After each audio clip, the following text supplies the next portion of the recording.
네, 반갑습니다. 여러분, 오늘 화요 성경 공부 성경 꿰뚫어 읽기 열왕기상 16장 오늘 들어갈 차례인데요.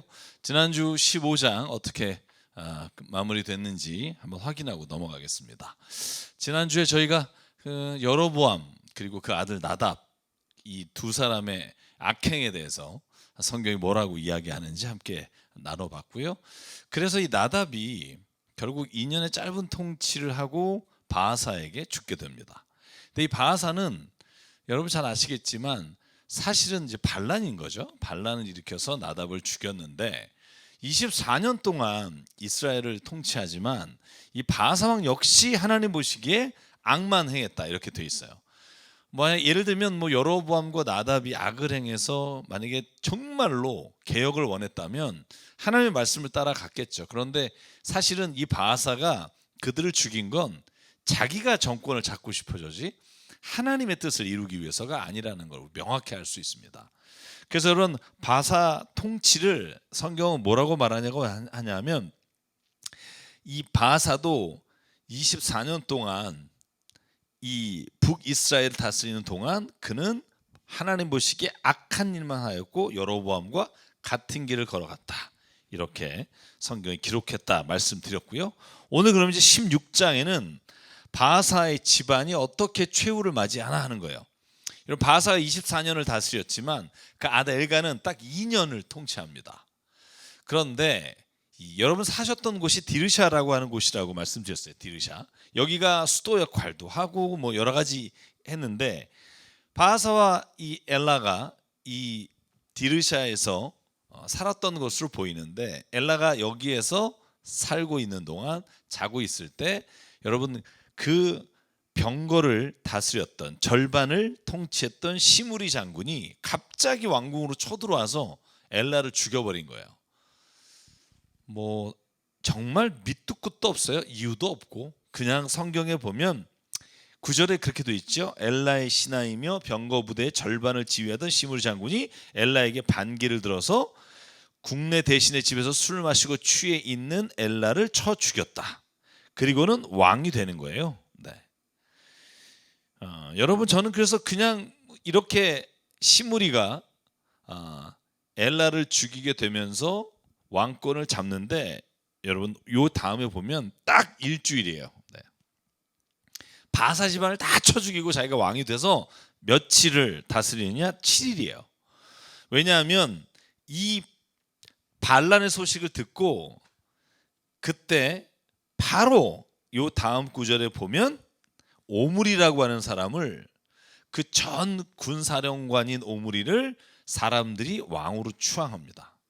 자, 그럼 그 전에 잠깐 시므리가 뭘 했나만 보면 시므리가 한 일이라고는 바하사와 엘라 집안을 죽이고 그리고 이 우상을 다 없애버리고 그렇게 한 게 아니라 시므리 역시 13절 보시면 우상을 만들어서 이스라엘에게 죄를 짓게 한 것이 바하사와 엘라라면 그런데 시므리 역시 그 통치가 일주일 만에 바로 그냥 끝나버립니다. 어떤 하나님 앞에서 우상을 치웠다든지 이런 일들을 한 일은 전혀 없고 그냥 바로 시므리는 오므리에게 또 정권을 넘겨주는데 약간 애매합니다. 여러분 시므리는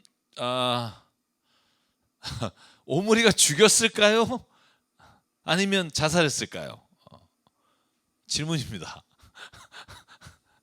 애매해요. 왜 애매했냐면 여러분 시므리가 반기에서 정권 잡았어요. 디르샤에서. 그때 이 소식을 들은 전쟁터에 있었던 이 군대 장관들이 총사령관인 오므리 장군을 이스라엘 왕으로 세웠어요. 그리고는 군대를 이끌고 시므리가 있는 디르사를 가서 포위했어요. 그때 18절 보시면 시므리는 그 성읍이 함락되는 것을 알고 왕궁의 요새로 들어가서 그 왕궁에 불을 지르고 그 속에 들어가서 자기가 불타 죽어요. 타살 반 자살 반 이런 거겠죠. 디르샤가 포위되고 오므리가 죽이러 오니까 불 지르고 자기가 뛰어 들어가서 그냥 죽게 됩니다. 자, 그래서 일주일 딱 시므리가 통치했는데 여러분 그 사이에 이 통치가 길지도 않은데 성경에 19절에 뭐라고 돼 있냐면 주님 보시기에 악을 행하고 여로보암의 길을 따라가서 이스라엘에게 죄를 짓게 한 죄 때문에 그가 죽은 것이다. 성경이 기록합니다. 자, 드디어 여러분 오므리 왕조가 시작돼요. 오므리 왕조는 여러분 잘 아시겠지만 네 왕으로 이루어집니다. 오므리, 그 아들이 가장 악한 한 아합, 그 다음이 아하시야, 여호람, 이렇게 네 명이, 그 다음에 예후가 이제 여호람을 죽임으로 인해서 북이스라엘의 오므리 왕조가 끝나게 되는데, 오므리 왕조가 가장 잘한 거, 잘했다는 표현이 맞는지 모르겠는데, 가장 그래도 업적에 남는 게 뭐냐면 수도를 사마리아로 옮기는 사건이에요. 그래서 사마리아 그 땅을 사서 수도를 잘 세웠다 하는 건데, 자, 그러면 이제 오므리가 왕이 됐습니다. 근데 초반에 왕권을 잡는데 쉽지는 않았어요. 왜냐하면 경쟁하는 경쟁 인물이 있었어요. 그게 누구냐 하면 여기 21절에 보면 기낫의 아들 디브니라고 하는 사람이 북이스라엘의 딱 반이 오므리 편이고 딱 반이 디브니 편이었어요.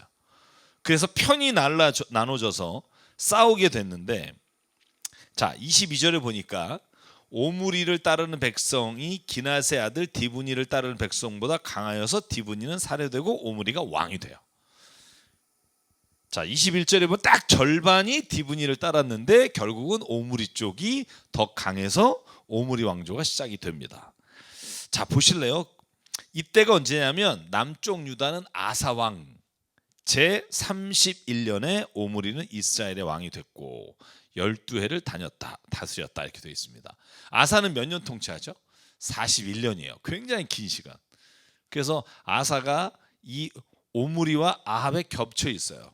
그리고 요 북이스라엘의 아합이 또 요 아사와 그 아들 여호사밧과 겹쳐 있어서 나중에 여러분 여호사밧하고 아합이 같이 전쟁하는 장면 저희가 이제 보게 됩니다만, 자, 그러면 오므리 왕조가 제일 먼저 한 일이 뭐냐? 세멜이라고 하는 사람에게서 땅을 샀어요.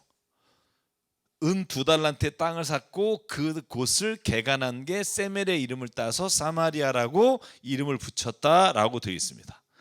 그래서 오므리 왕조가 제일 그래도 북이스라엘에게 세운 업적이 있다면 사마리아를 세운 것이고, 그리고 저번에 여러분 이제 유튜브 그 역사로 지리로 만나는 성경 이야기에 보면 이 오므리 왕조가 북이스라엘의 대부분의 그 지역 그리고 지명 도시를 사마리아처럼 건설한 왕이라고 되어 있습니다. 꽤 길잖아요, 그죠? 오므리가 12년, 아합이 22년. 그래서 그 두 사람만 해도 꽤 긴 시간 동안 이 북이스라엘의 도성을 건축한 일들이 많다고 그렇게 제가 책에서 읽고 알려드린 적이 있는데요. 자, 이제 오므리가 왕이 된 이후에 그 왕권을 아합에게 물려줍니다.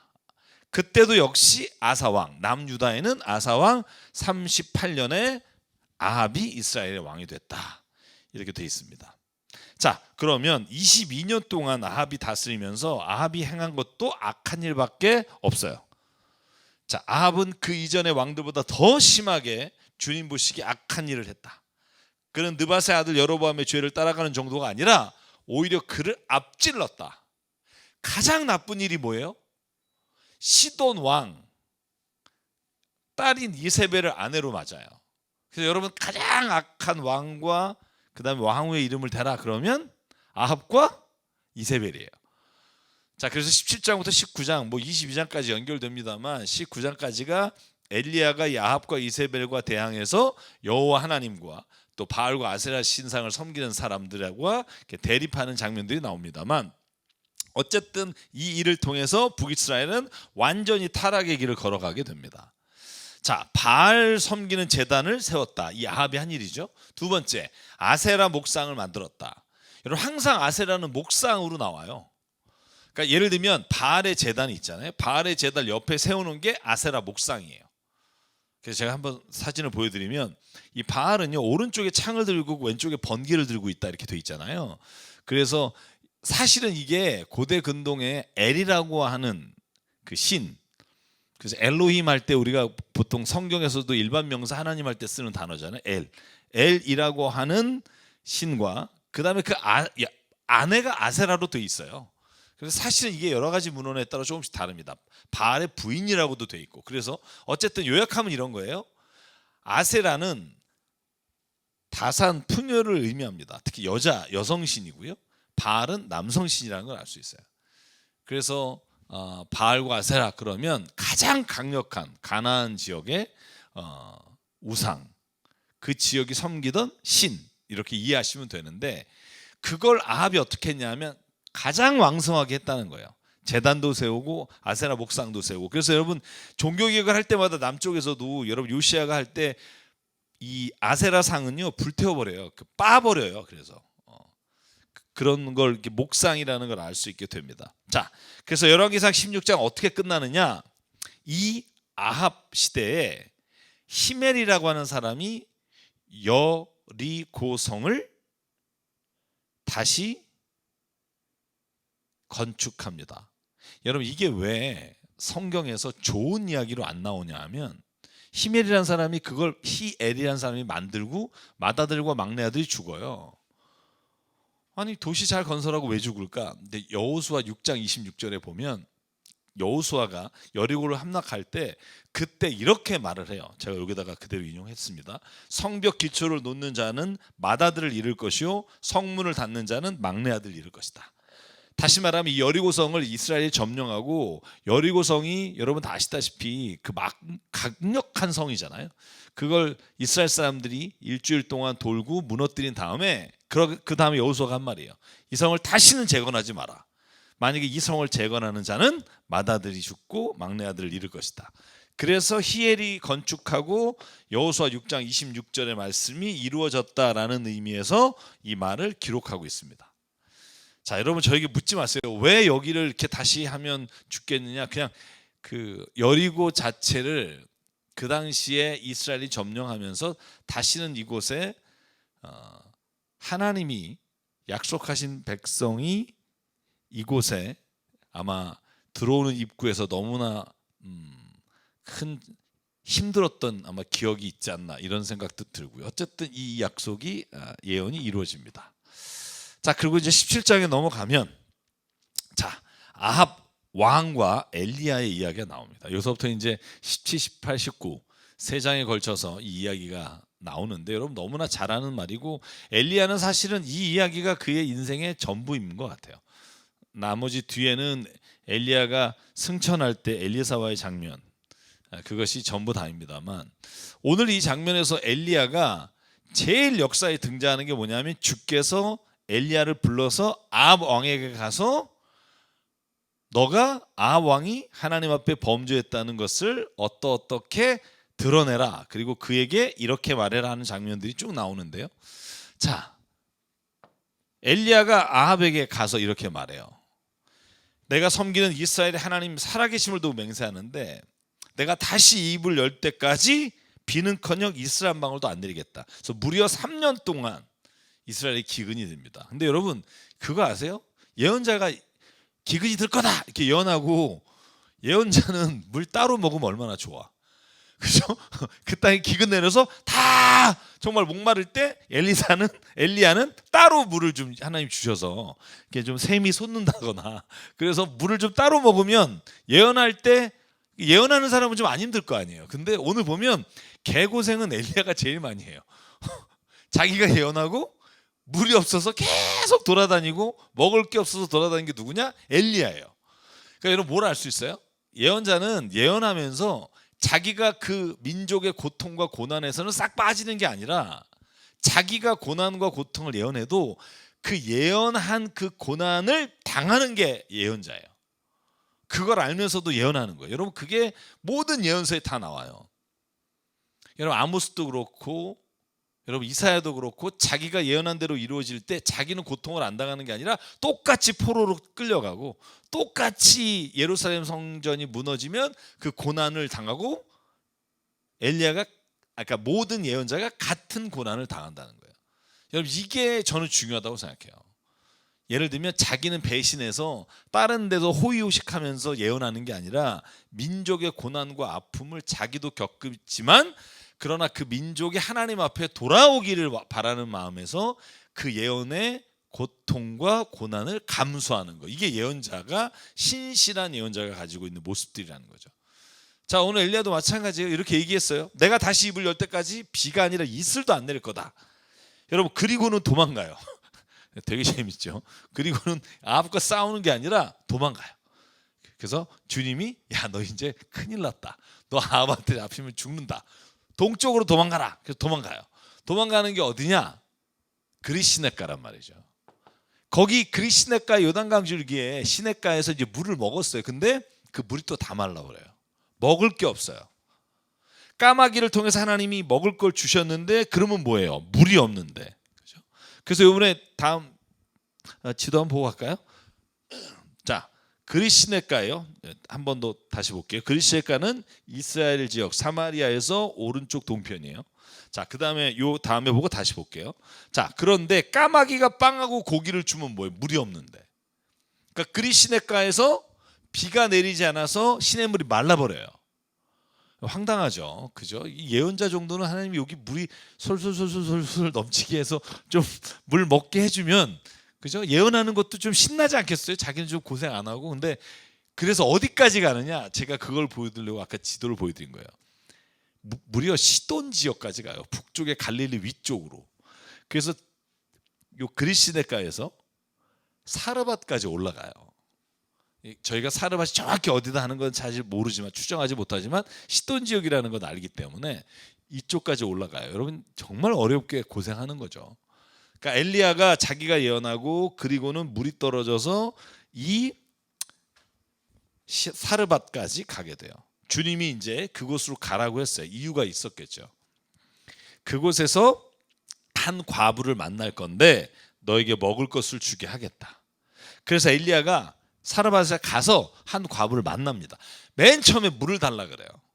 그리고 나서 뭐라고 말하냐 하면 먹을 것을 좀 줄 수 있겠습니까? 라고 요청하는 장면이 17장 6절부터 11절까지 나와요. 자, 여기 이제 복선을 깔고요.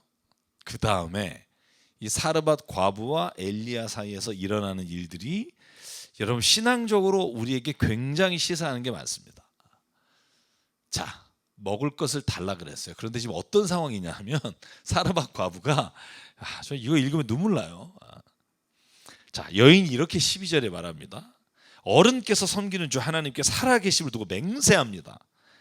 저에게는 빵 한 조각도 없고 있는 거라고는 밀가루 한 줌 있는데 이 병의 기름도 몇 방울인데 이걸 가지고 마지막으로 밥을 해먹고 아들하고 죽으려고 합니다. 아들하고 죽기 전에 마지막으로 이거 먹으려고 죽으려고 하는데 당신이 지금 먹을 걸 달래니 황당합니다. 이런 거죠. 여러분 근데 엘리야가 이럴 때 보통 우리가 생각하는 건 여인아 너가 이렇게 힘든데 하나님이 너를 도와주시기 바란다. 이게 아니라 여인아 너 정말 힘들지. 그래도 먹을 것 좀 가져와라. 이런 뻔뻔한 엘리야. 엘리사가 뭐라 그래요? 엘리야가 두려워하지 말고 가서 방금 말한 대로 하십시오. 그럼 음식 만들어서 우선 나에게 먼저 가져오고 그 뒤에 그대와 아들이 먹을 음식을 만들도록 하십시오. 여러분 지금 둘이 먹고 죽을 게 없다고 한 줌이라고 분명히 말했는데 먼저 나한테 가져오고 그리고 나서 남는 게 있다면 아들하고 당신하고 드십시오. 여러분 이 뒤에 제가 질문을 썼습니다만 이걸 어떻게 이해할까 하는 거예요. 쉽지 않죠. 그리고는 14절에 주님께서 이 땅에 다시 비를 내려줄 때 그 뒤주에 밀가루가 떨어지지 않을 것이며 병의 기름이 마르지 않을 것이라고 주님이 말씀하셨습니다. 15절 보면 더 황당해요. 여인이 가서 엘리야의 말대로 하였다예요.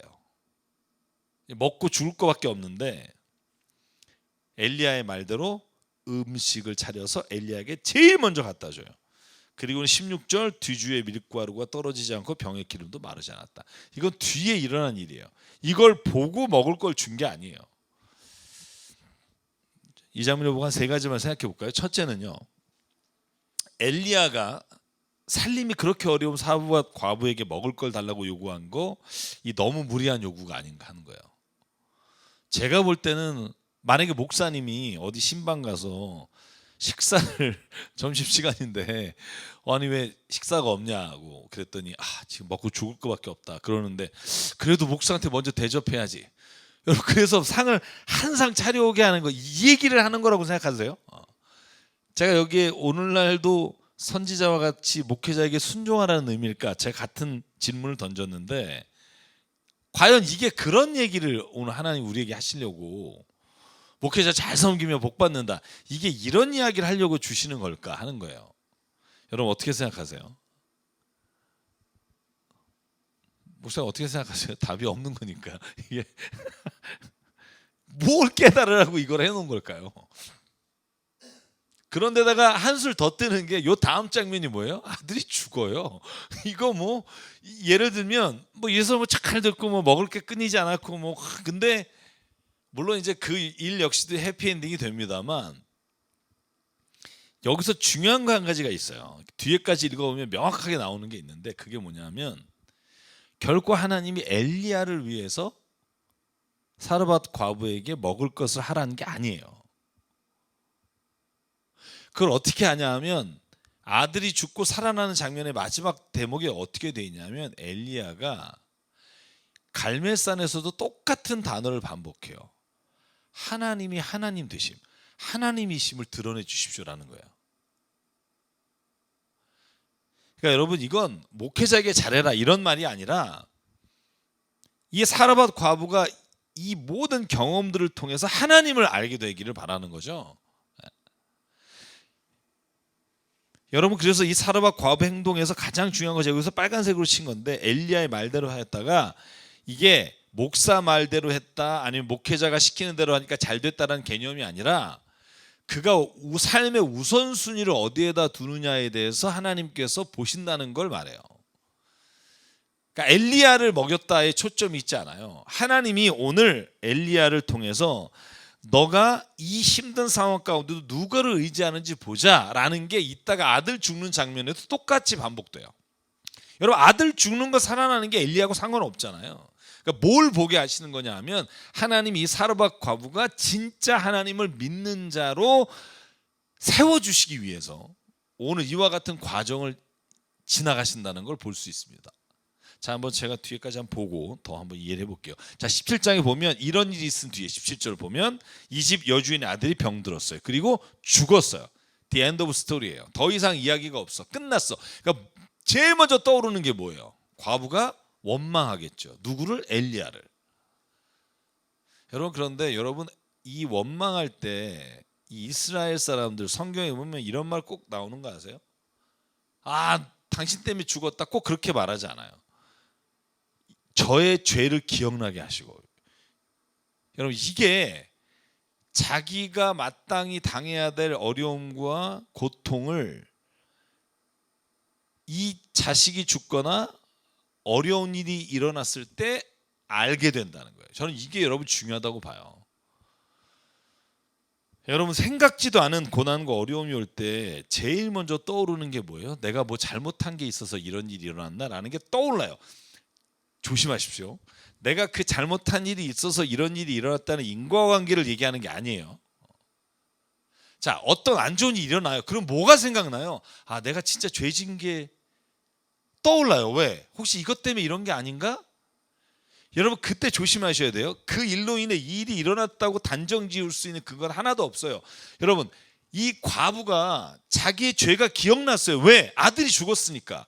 근데 아들이 죽은 게 나의 죄 때문이라고 말하는 게 아니에요. 사람이 하나의 고통과 어려움을 통해 하나님을 믿는 사람에게는 이런 일들이 일어날 수밖에 없다는 거예요. 나를 돌아보는 거. 그죠? 이게 은혜라는 거예요. 여러분 세상 사람들은 남 원망하고 끝날 수 있어요. 아씨 내가 이렇게 된 거 저 자식 때문에 그렇고 쟤 때문에 그렇고 막 이러니까 원망과 불평과 원수 갚는 것에 초점이 있겠지만 여러분 그리스도인에게는 어려운 일이 닥쳤을 때 이 일이 기억난다는 거. 아 내가 그때 나도 이렇게 남에게 잘못했더니 내가 이런 일이 생기는 게 아닌가라고 하는 것이 떠오르면서 내 자신을 돌아보게 되는 거죠. 내 자신을 돌아보게 되는 것과 내가 이 일 때문에 내가 했던 잘못이 이런 일의 결과가 일어났다는 건 다른 일이에요. 여러분 이거를 우리가 꼭 구분할 수 있어야 됩니다. 이걸 구분을 못하면 자책하고 막 자기 정죄하고 일어나고 말씀을 주시는 게 아니라 하나님은 우리로 하여금 일어나는 모든 상황 가운데 내가 어떤 일을 잘못한 것이 아닌가를 돌아보게 하시고 우리를 더 하나님 앞에 가까이 가도록 하신다는 거예요. 이게 오늘 이야기의 초점이에요. 자, 그러니까 엘리야가 뭐라 그래요? 아들을 달라 그래요. 그리고는 아들을 품에 안아서 다락방으로 데려가요. 그리고 뭐라고 부르짖어요? 20절. 저 20절이 참 와닿아요. 엘리야가 하나님 앞에 이렇게 말해요. 주 하나님, 어찌하여 내가 머물고 있는 이 집의 과부에게 이렇게 재앙을 내리시오? 아들 죽게 하십니까? 원망이에요. 그죠? 엘리야가 하나님 앞에 원망해요. 하나님 살려주십시오가 먼저 아니에요. 나중에 7번 몸에 뭐 이렇게 그 아이를 이렇게 덮었다 일어났다 이렇게 하지만 결국 처음에는 뭐냐면 엘리야도 똑같이 한탄을 해요. 왜? 이 사르밧 과부에게 일어난 일이 엘리야의 마음에 그렇게 똑같게 힘들게 느껴졌기 때문에. 그죠? 전 여러분 누군가가 힘들고 어려울 때 찾아가서 믿음으로 기도해야지 이렇게 힘들면 어떡해 여러분 이렇게 얘기하시면 아시라는 거예요. 왜냐하면 당하는 사람은 그 얘기 모르는 게 아니에요. 근데 그때 엘리야처럼 그 고통이 나의 고통이라는 걸 먼저 말하는 게 필요해요. 그래야 그 다음에 우리가 그 누군가의 고통에 대해서 기도할 때 그 기도가 하나님 앞에 내가 진심으로 드리는 기도가 되는 거예요. 떨어진 기도가 아니라. 예수님이 그랬잖아요. 자, 그래서 21절에 보면 엘리야는 아이의 몸 위에 3번이나 엎드려서 몸과 몸을 맞춘 다음에 주님께 부르짖어요. 하나님 제발 이 아이의 호흡이 되돌아오게 해 주십시오.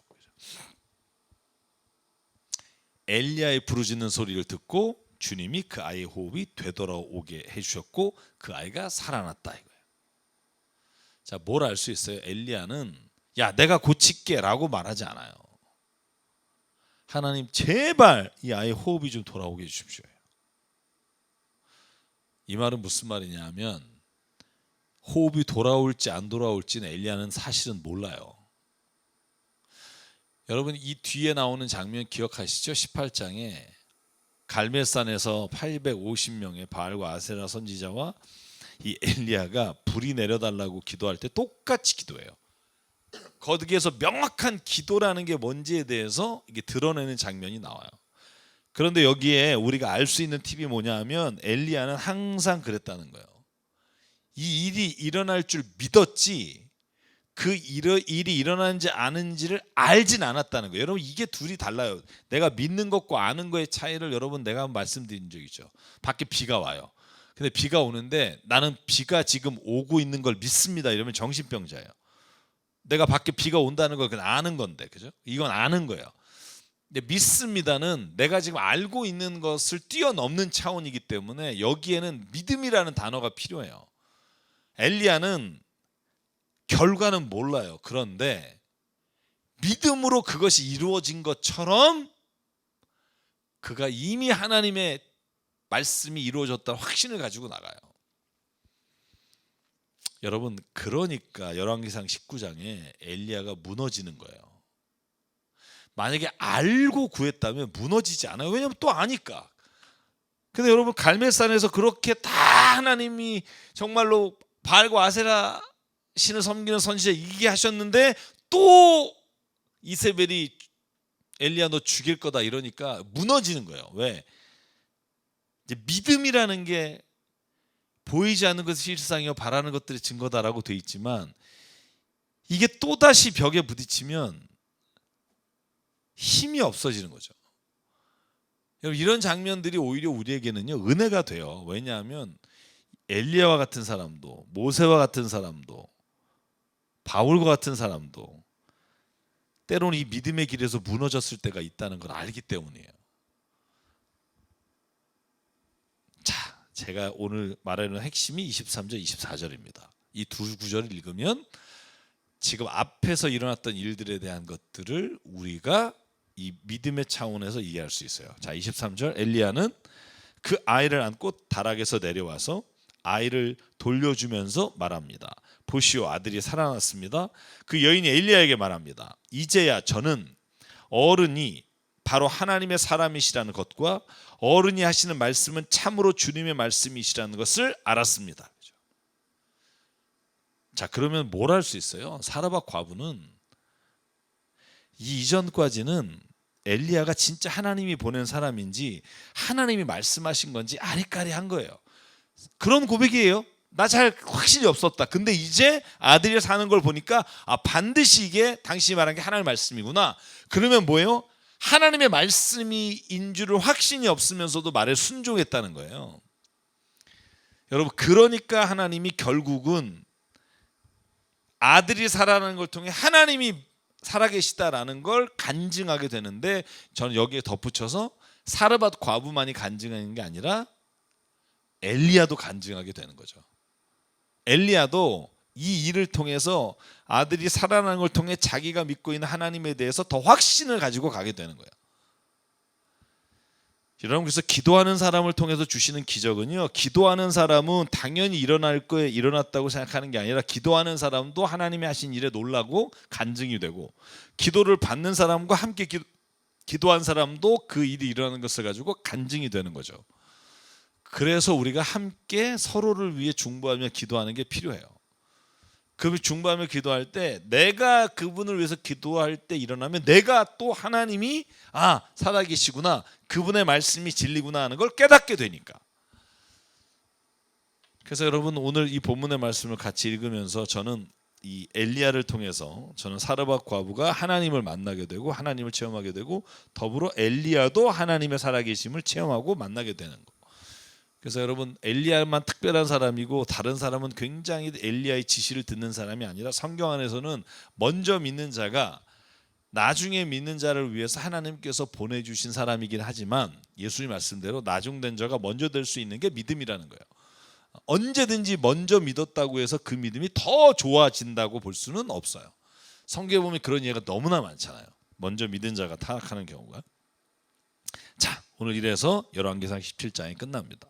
18장은 제가 앞에서 말한 대로 우리 18장까지밖에 못할 것 같은데, 18장이 무지 길어요. 무지 긴데 여러분, 엘리야와 드디어 아합이 만나는 장면이에요. 어떻게 만나요? 하나님이 엘리야한테 말해요. 18장에 보면 1절부터 야, 네가 이제 가서 아합을 만나라. 내가 땅 위에 비를 내리겠다. 그러니까 엘리야가 아합을 만나러 갔어요. 여기까지가 이제 또 다른 이야기고, 또 지금 사마리아 궁전에서 어떤 일이 일어나요? 왕궁에서 아합이 난리 났거든. 비가 3년 안 오니까 지금 북이스라엘이 거의 반란이 일어날 만큼 어려운 거예요. 그러니까 아합이 오바댜라고 하는 예언자, 굉장히 신실한 왕궁 예언자겠죠. 그 예언자를 불러다가 우리가 물이 있는 곳을 찾아보자. 네가 반을 다니고 내가 반을 다니겠다. 그래서 이 북이스라엘을 둘로 나눠서 너와 내가 반쪽을 다니는데, 누구든지 물을 발견하거든 그 물로 누굴 먹이자?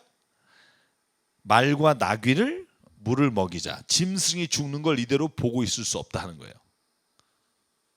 자, 그래서 아합과 오바댜가 반으로 나눠서 물을 구하러 다니게 됩니다. 그런데 성경이 3절과 4절에 오바댜를 뭐라고 소개하냐면, 오바댜는 예전에 예언자들을 학살할 때, 누가? 시돈의 딸인 이세벨이 왕후가 돼서 예언자를 다 죽일 때 100명의 예언자를 50명씩 나눠서 살려줬던 사람이 오바댜다. 그러니까 오바댜가 아합이라고 하는 궁전에서 호의호식하면서 하나님을 배반한 예언자가 아니라는 걸 알 수 있어요. 그러니까 아합의 옆에서 아합의 예언을 하고 있지만, 그럼에도 불구하고 하나님 앞에 신실하게 살아가려고 하는 사람이다. 그래서 저는 여러분, 제가 이게 말은 조심스럽습니다만, 일제시대 때 신사참배하지 않고 정절을 지키고 순교하신 분들도 그분의 순교의 피가 우리의 믿음과 신앙에 있어서 유산이 되고 너무나 가치 있는 의미를 가지고 있습니다만, 그러나 때로는 신사참배에 참여한 많은 목회자들 중에도 신실하게 하나님을 더 믿음으로 가기 위해서 그 일들이 부수적이라고 생각하고 선택한 분도 사실은 있다는 걸 잊지 마십시오. 왜냐하면 훨씬 더 많은 사람들이 교회 예배를 지키기 위해 신사참배에 참여했던 사람들이에요. 제가 이렇게 하면 회색 분자 이렇게 얘기할 수 있겠습니다만, 저는 이 양쪽이 다 이런 건 구분해야 된다고 생각해요. 적극적으로 일제 앞잡이가 돼서 그들의 수종 노릇을 한 사람과 일제 시대 때 자기가 갖고 있는 믿음과 생존을 지키려고 일제가 말하고 있는 문화에 흡수된 사람들은 구분해야 된다고 봐요. 이 둘은 똑같지 않습니다. 왜 그러냐면 의지적이고 동기가 악한 것과 동기가 악하지 않고 어떠한 일에 내가 가담한 거는 구분져야 돼요.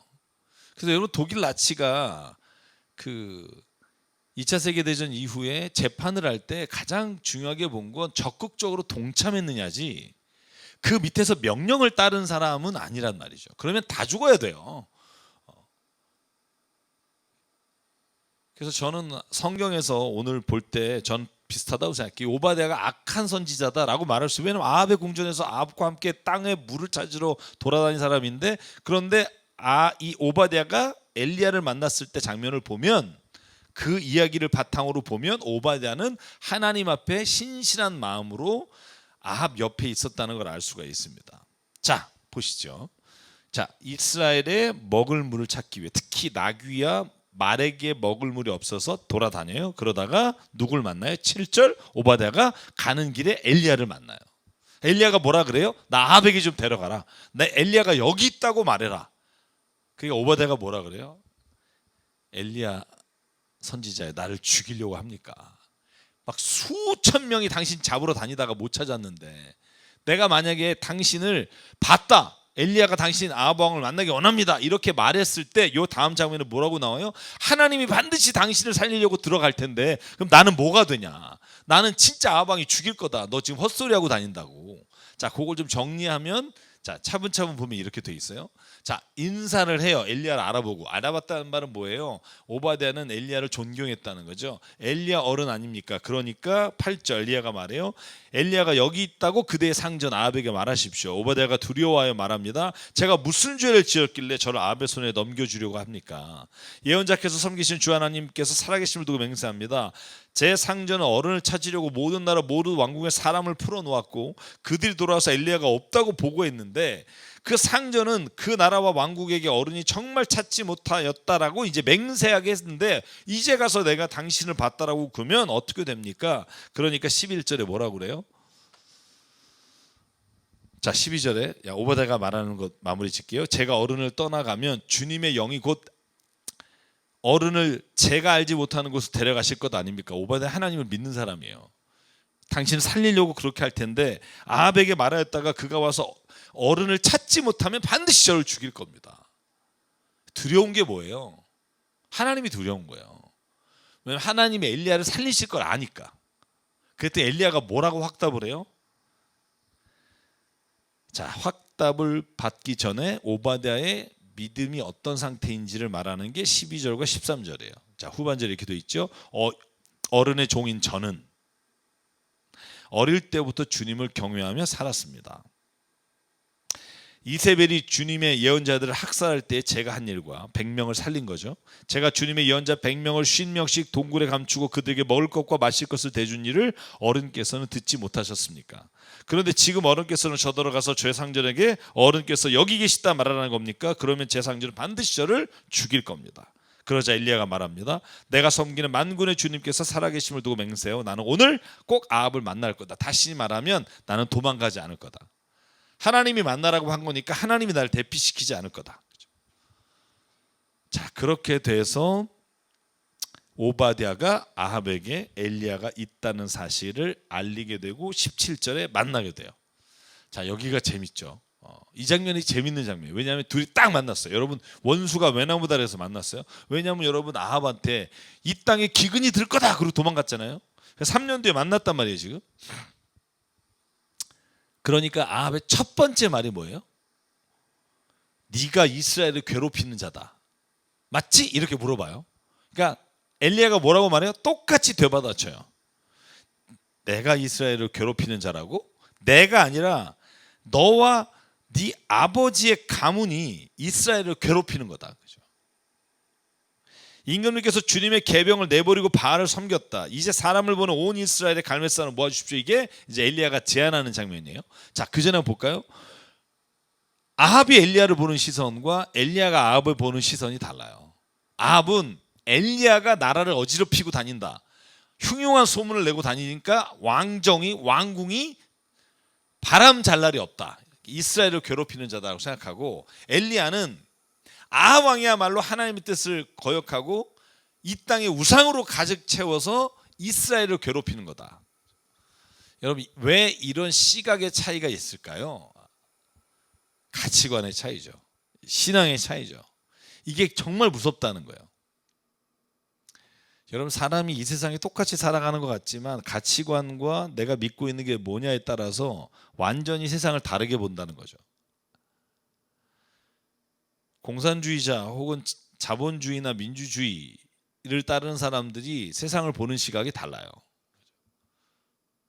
그래서 여러분, 우리가 어떤 가치를 선택할 때는 그 가치를 내가 선택한 이유도 알아야 되지만, 내가 가지고 있는 가치관과 그 기준으로 세상을 볼 때 문제가 되는 것이 뭔지를 끊임없이 스스로 반성하고 봐야 되지. 그러지 않으면 사실 우리가 뭐 하나 이렇게 집착이 돼서 세상을 왜곡되게 본다는 거예요.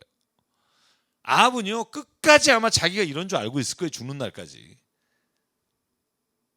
엘리야 같은 사람들이 자꾸 세상 오딱하게 한다. 우리가 지금 바알과 아세라상, 정말로 다산의 상징, 이 땅의 풍요로운 농촌의 그 농사를 잘 짓게 해주면서 살게 하는 그 신들을 섬겨야 우리가 풍요로운데, 그렇게 안 하게 하는 너 때문에 지금 이스라엘이 힘들다라고 보는 것과, 엘리야는 당신 때문에 지금 이스라엘 백성이 3년 동안 기근에 시달린다라고 보는 거, 여러분, 이거를 좁혀줄 만한 건 없어요.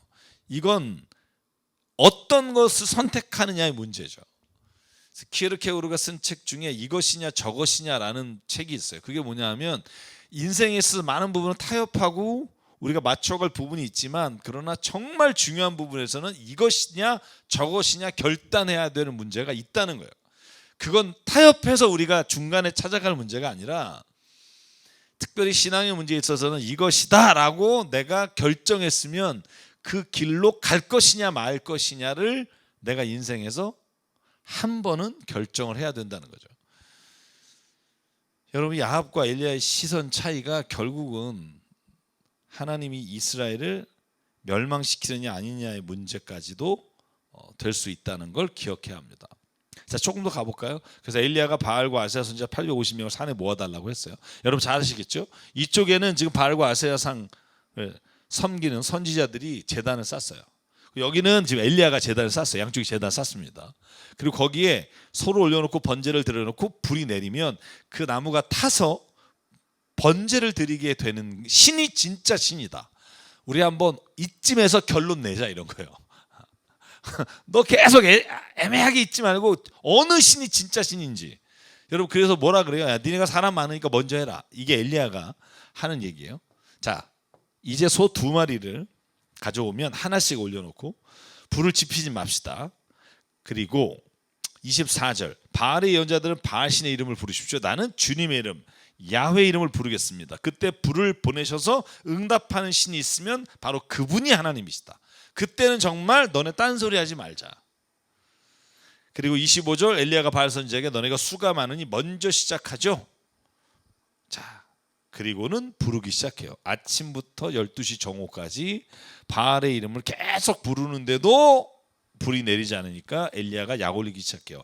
야, 너네 신이 지금 아무 말이 없는데 큰 소리로 좀 해야 되지 않겠니? 소리가 너무 적지 않냐? 그리고 잠깐 외출하신 것 같기도 하고, 용변을 보는지도 모르겠고, 멀리 여행을 갔을지도 모르겠고, 아니야, 자, 자고 있으니까 좀 깨워야 되겠다. 야, 이게 참 엘리야가 여러분, 이 정도 들으면 열받죠. 열받으니까 어떻게 해요? 원래 하던 관습대로. 저는 이 단어가 굉장히 중요해요. 여기서 처음 한 게 아니에요. 자, 여기 제가 관습대로 그들은 칼과 창으로 피가 흐르도록 자기 몸을 찔렀다요. 자, 28절에 뭐라고 되어 있어요? 그들의 예배 관습에 따라. 그러니까 그들은 항상 이렇게 했다는 거예요. 여기서만 특별히 한 게 아니에요. 왜 이게 중요하냐면, 이게 그들이 하는 기도와 엘리야의 기도의 현격한 차이를 드러내기 때문에 그래요. 보통 우리가 요즘 그런 거 있잖아요. 텔레 방송 중에 클래스가 다른 뭐 이런 거. 그렇죠? 클래스가 달라요. 이 사람들 보면 내가 어떻게 해야 하나님 응답한다고 봐요. 그러니까 내가 목소리를 더 크게 해야, 칼과 찰로 피를 내야, 내가 어떻게 하느냐가 하나님이 응답하는 결과라고 생각해요. 그런데 그 어떻게 하느냐의 기준이 뭐냐 하면 고행이에요. 내가 나를 더 괴롭히고 아니면 정성을 보이고, 이게 하나님이 응답하는 거라고 생각해요. 물론 바알과 아세라는 신도 아니니까. 근데 어쨌든 그들이 생각하는 신을 부르는 방법은 뭐냐면 미친 듯이 날뛰는 거예요. 근데 아무런 소리도 없고 인기척도 없어요. 그때 이제 너네는 끝났으니까 타임아웃. 그리고는 엘리야가 딱 나타나는 거죠. 근데 엘리야의 기도 보실래요? 이렇게 하나님 앞에 소리를 지르거나 춤을 추거나 이런 게 아니라 딱 한마디를 해요. 자, 31절. 엘리야는 일찍이 주님께서 이스라엘이라고 이름을 고쳐주신 야곱의 아들들의 지파수대로 12개의 돌을 둬요. 자, 그리고 32절부터 이런 거예요. 여러분, 저는 이 부분이 되게 너무 엘리야가 무리수를 두는 게 아닌가. 여러분, 그냥 불 내리기도 어려운데 또랑을 파라 그래요. 그 제단 옆에 또랑을 파고, 그리고는 물을 갖다 버라. 두 세아. 여러분, 한 세아가 7.3리터예요. 제가 여기 써놨죠. 엄청난 거죠. 두 세아면 15리터를 거의 이렇게 붓는 거예요. 아니, 불이 찔끔 내리면 물 때문에 꺼진단 말이죠. 그러니까 지금 하지도 않아도 되는 일을 해요. 전 이거 보면서 왜 이랬을까? 물 4통을 갖다 분 이유가 뭘까? 저는 이 장면이 엘리야가 사람들의 눈에 하나님의 살아계심을 드러내기 위한 행위지, 내가 이 정도다라는 걸 보여주는 행위가 아니라는 걸 우리가 어떻게 알 수 있냐면, 엘리야는 불의 제단에 불이 내리기를 바라면서 자기라는 주어가 하나도 안 들어가요. 보시면, 자, 36절. 제사를 드릴 때 엘리야가 딱 앞에 나와서 이렇게 기도해요. 아브라함과 이삭과 이스라엘을 돌보신 주 하나님. 36절이에요. 주님께서 이스라엘 하나님이시고 나는 주님의 종이며 내가 오직 주님의 말씀대로만 이 모든 일을 하고 있다는 것을 오늘 저들이 알게 해주십시오. 그러니까 내가 막 어떤 능력을 피는 게 아니라 하나님의 말씀대로 내가 하고 있는 걸 저들이 보게 해주십시오. 두 번째, 주님 응답해 주십시오. 응답해 주십시오. 그 다음 말이 뭐냐면, 그래서 이 백성으로 하여금 하나님이 하나님이시며 그들의 마음을 돌이키게 하시는 주님이심을 알게 해 주십시오. 딱 이게 엘리야의 기도의 처음과 끝이에요. 뭐예요? 아까 사르밧과 아부에게 아들이 죽었을 때 그 기도죠. 그 결과죠. 하나님이 하나님 되심을 알게 해 주십시오. 그러니까 야, 엘리야가 저 일을 일으켰다라고 엘리야에게 초점을 두는 게 아니라 주님께서 이 일을 하시는 것이며 주님이 그 마음을 돌이키게 하시는 분이라는 걸 알게 해 주십시오. 자, 이 기도가 끝나자마자 불이 하늘에서 떨어져요. 그리고 재물과 나무들과 땅과 돌들과 흙을 태워서 또랑 안에 있는 모든 물을 마르게 해버려요. 그때 사람들이 뭐라고 말해요? 그가 주 하나님이시다. 그가 주 하나님이시다. 엘리야는 없어요. 그죠? 야, 엘리야가 이걸 했다가 없어요. 왜? 엘리야가 지금 하고 있는 모든 일이 하나님이 하나님 되심을 드러내게 해달라는 거고, 그 불이 내림으로 인해 엘리야가 아니라 사람들이 야, 그분이 주 하나님이시다. 주 하나님이시다. 이렇게 외치게 돼요. 이게 기도라는 거죠. 기도는 내가 정성이나 지극정성이나 내가 어떤 고행이나 아니면 내가 어떤 행위를 통해서 얻는 게 아니라 진짜 하나님의 신실하심을 믿고 그 하나님이 드러나게 해주십시오라고 할 때 역사하는 게 기도다. 그러니까 결론적으로 바꿔 말하면, 이 기도는 응답이 안 된다고 해도 하나님은 다른 방법으로 하나님이 하나님 되시게 하시는 것을 하실 수 있는 분이라고 믿는다면, 나는 이 일을 통해서, 죄송해요, 제가 이런 좀 표현을 쓰면 쪽팔릴 수 있어요. 막 기도했는데 안 내려봐요. 엘리야가 지금 어떻게 되겠어요? 막 사람 앞에서 와, 근데 안 내렸어요. 그런데 나는 창피하고 나는 너 뭐니라고 하더라도 하나님의 하나님 되심이 드러내는 방법에는 여러 가지 방법이 있을 수 있다는 걸 인정하는 거죠. 여러분, 성경이 그래서 기도한 대로 다 이루어지지 않는 장면들이 있잖아요. 뭐 바울은 다 이루어졌나요? 여러분, 바울이 자기 병 하나 못 고치는 일이 일어나자. 그러나 뭐라 그래요? 하나님이 그럼에도 불구하고 나의 연약함을 통해 하나님을 드러내시는 데는 문제가 없습니다예요. 이 말이 멋있잖아요. 그러니까 이런 거예요. 내 병을 고쳐줘서 내가 진짜 바울 대단하다. 쟨 자기 병도 고치고 남도 고친다. 이 말이 아니라 하나님 내가 이제 충분하다고 했으니까 내 약함을 통해 오히려 하나님의 강함이 드러나기를 원합니다. 이게 기도란 말이에요. 그래서 엘리야는 이 뒤의 장면에도 보면 믿음으로 기도한다는 걸 분명하게 알 수 있어요. 뭐냐 하면 이런 거죠. 자, 40절에 보면 바알과 아세라 선지자 다 죽어요. 왜냐하면 이건 약속이니까. 너네가 부르는 신이 만약에 가짜 신이면 다 죽기로 하고, 그래서 기손 강가에서 다 죽여요. 제가 이 갈멜산에 가봤잖아요. 그죠? 갈멜산에 가면 딱 엘리야 동상이 있는데 거기에 보면 이 기손강이 쫙 이렇게 보입니다. 뭐 크진 않아요. 지금은 거의 또랑 같은데 어쨌든. 근데 여러분 보시면 이렇게 돼 있어요. 자, 이쪽은 기손강가예요. 이스라엘이고 딱 돌아왔으면 바로 지중해예요. 갈멜산의 위치가 딱 지중해가 보이는 높이에요. 자, 그때 기손강가에서 그들을 죽이고 엘리야가 아합에게 뭐라고 말해요? 빗소리가 들립니다. 아니 지금 구름도 없어요. 여러분 뒤에 보면 아직 손바닥만한 구름이 7번 기도한 다음에 와요. 아무것도 없어. 그때 아합한테 빗소리가 들리니 이제 올라가서 음식을 드십시오. 야, 비 안 내리면 어떡하려고, 그죠? 아합이 올라가서 음식을 먹어요. 그때부터 기도가 시작돼요. 엘리야는 갈멜산 꼭대기에 올라가서 땅을 바라보며 몸을 굽히고 얼굴을 무릎 사이에 넣어요. 그리고는 기도가 시작돼요. 자, 하나님이 하실 거라고 믿어. 하나님이 만약에 이걸 하나님이 기뻐하시는 일이면 선포했어요. 그리고 하나님만 바라봐요. 그리고는 여러분 그래놓고도 인간적인 염려가 없겠어요? 있어요. 저도 막 큰 소리 치고 그런 다음에도 인간적 염려가 있어요. 엘리야가 어떻게 하는지 아세요? 자, 기도했어요. 시종한테 바닥 좀 가볼래? 이런 거예요. 올라가게 하고 기도했어요. 무릎 막 기도하고 좀 바다에 가봐. 뭐 보이는 거 없니? 그러면 여러분 여기서 이렇게 돌면 지중해라니까요. 지중해 저 끝에서 뭐가 좀 구름이라도 있니? 그랬더니 뭐라 그래요? 시종이 올라가서 아무것도 안 보입니다. 그래요. 여러분 이때 엘리야가 어땠을까? 자, 그러면 엘리야가 다시 올라가서 기도하고 다시 물어봐요. 이걸 7번을 해요. 근데 여러분 보실래요? 갈멜산에서 하고 감람산하고, 갑자기 제가 말씀 준비하다가 떠오른 건데, 감람산에서 예수님이 3번 기도하잖아요. 갈멜산에서 7번이에요. 자, 이 잔을 내게서 옮겨 주실 수 있으면 옮겨 주십시오. 그러나 내 뜻이 아닌 하나님 뜻대로 되기 원합니다. 이게 예수님 기도예요. 자, 갈멜산에서 지금 비가 내리니까 빗소리 들리니까 올라가서 밥 드시고 계십시오. 아바한테 왕하고 기도하고 보니까 7번이 안 내려요. 그죠? 구름도 없어요. 아직 하나도. 여러분 그때 이 심정이 어땠을까? 그리고 만약에 비가 안 내리면 어땠을까? 이런 거죠. 저는 예수님에게 3번 기도 후에도 하나님이 십자가의 길이 하나님을 하나님 되게 하시는 길이라면 하나님은 그 길을 이루실 수도 있는 분이고, 7번을 기도하고 비를 내림으로 인해 하나님이 하나님 되심을 이 땅에 보여주시는 거라면 그렇게 할 수 있고라는 믿음이 진짜 믿음인 거예요. 자, 제가 늘 생각하는 거 있어요. 늘 말씀드리고 있어요. 내가 말하는 대로 이루어지는 게 믿음이 아니에요. 내가 믿는 대로 이루어지는 게 믿음이 아니에요. 하나님이 뜻이 이루어지는 게 믿음이에요.